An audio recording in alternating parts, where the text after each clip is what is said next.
Should you play Honkai Star Rail in version 2.0? No, the game is ass. Yes, you should play this game. And you want to know why? It's this.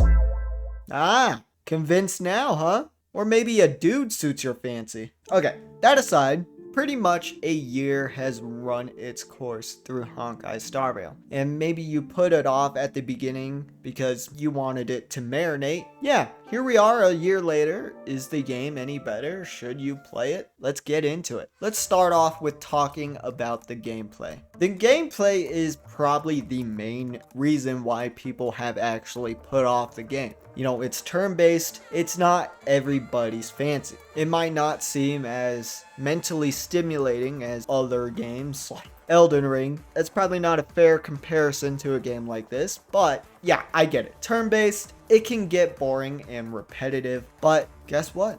That goes for any game. Any game, no matter what gameplay it is, it can get boring and repetitive, but turn-based may have that effect a little bit faster. I'm gonna try and help you to get over it. Number one, it's not as confusing as you may think. Give it in some time, you can grasp it. And plus, there are videos out there that explain everything. And the game does it, I'd say, pretty decently as well. Number two, although it might not seem as mentally stimulating as you think, I do believe that out of every turn-based games I've ever played, Honkai Star Rail makes the turn-based system engaging. That's probably because of the animations, the way it feels, the way it looks. It all makes it feel engaging. Especially with some other characters, it definitely makes that feeling a lot better. For example, there's these characters with follow-up attacks. You get to see them just keep attacking and attacking, and it's really cool to see. Last thing, auto mode. Now, knowing that there is an auto mode,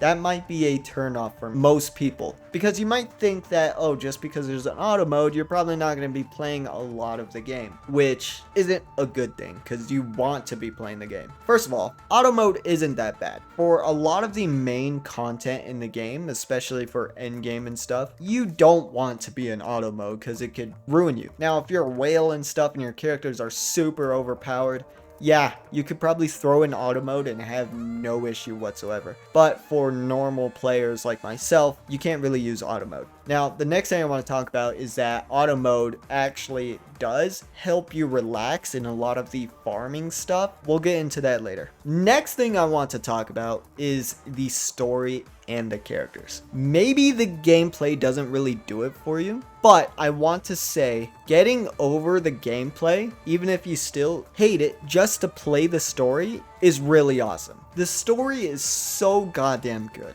It's so immersive. There's so many characters that are like interesting. It's just so good. Everything involved with the story is pure awesomeness. All right, I don't know how much more I can explain this part. For a lot of HSR players already, they would agree with me. It's just so goddamn amazing. The cutscenes, everything, it's just awesome. It's the main aspect that I look forward into this game. Now, if that doesn't convince you to play the game, I'm sorry, you're probably not going to enjoy the game. If you don't enjoy the story and the characters, the game's probably not worth it, to be honest. So, let's move on to the additional content that you can do in this game. So there are plenty of activities, actually, more than you might think. Let's start off with the basic one, map exploration. There are so many areas in this game to explore. Maybe just because it's not exactly open world, that also might be a turnoff. But the game adds enough map exploration to hit the spot. There's a bunch of chests everywhere, a bunch of enemies to fight everywhere, and a bunch of puzzles too. And sometimes the puzzles actually can be like really intriguing. Sometimes they can actually be hard and mess with your brain. I've definitely had a few times where that happened.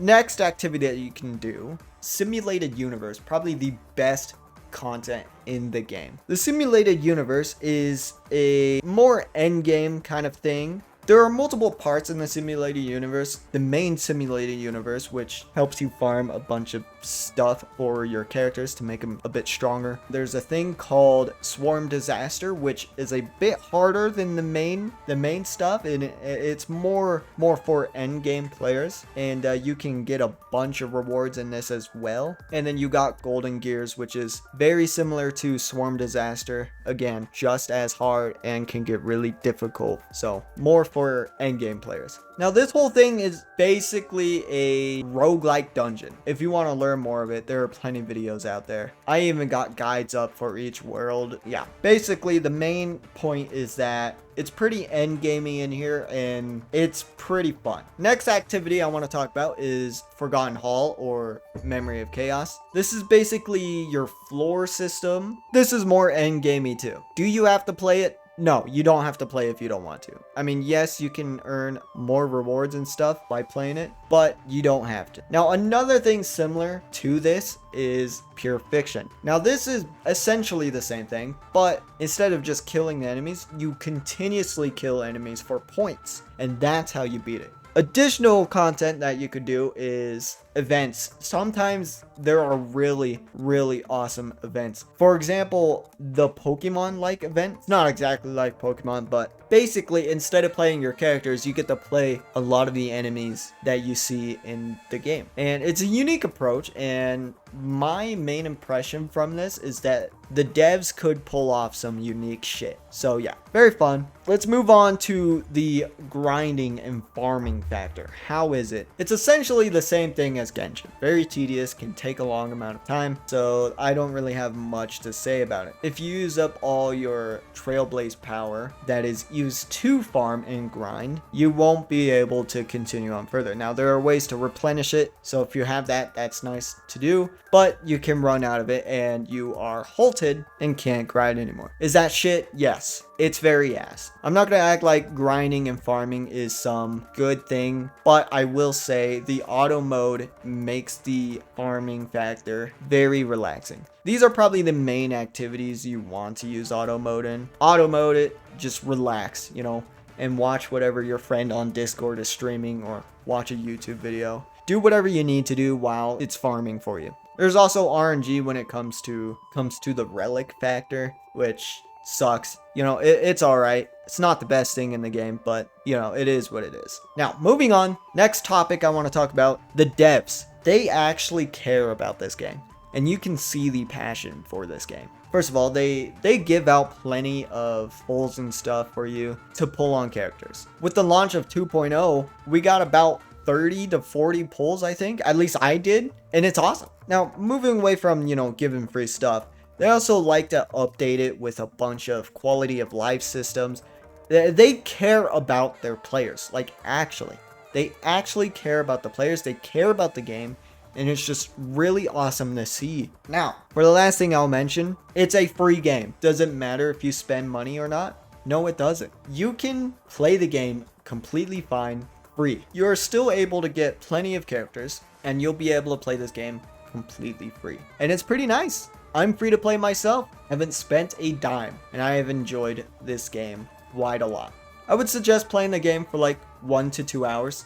Anything less, I don't think it's fair to drop the game. So yeah, overall, I think this is a really damn good game. It really is. And out of everything that I said, the story and the characters should be the main reason to play the game. If you don't give a shit about anything else, it's fine. Now, the main reason I wanted to put this video out is because I personally am trying to convince a friend of mine to play the game. I won't lie, I'm pretty solo when it comes to this game. I can't really talk about it much with my friends because they just don't play it, so they don't understand a goddamn thing I'm saying. So yeah, I hope after watching this video, you are more convinced to try out the game. Now, maybe you have other reasons that you can't play the game, like you don't have time. That's fair. Can't really help you on that. You're on mobile, so you don't have storage space to play the game on your phone. Can't really help you there. You know, and maybe you have some other reasons. It's fine. But for the other people, give it a shot, please. Give it another chance if you already quit it before. And if you haven't touched it yet, play it. And I hope to see more players playing this game. Let me know what you guys think. If there are current HSR players watching this video right now, please kindly comment down below any other things you would like to add. So maybe that the other people can go down and read and get more convinced. If you do that, I greatly appreciate it. Anyway, thank you guys for watching. I hope you enjoyed the video. I will see you in the next one. Bye-bye.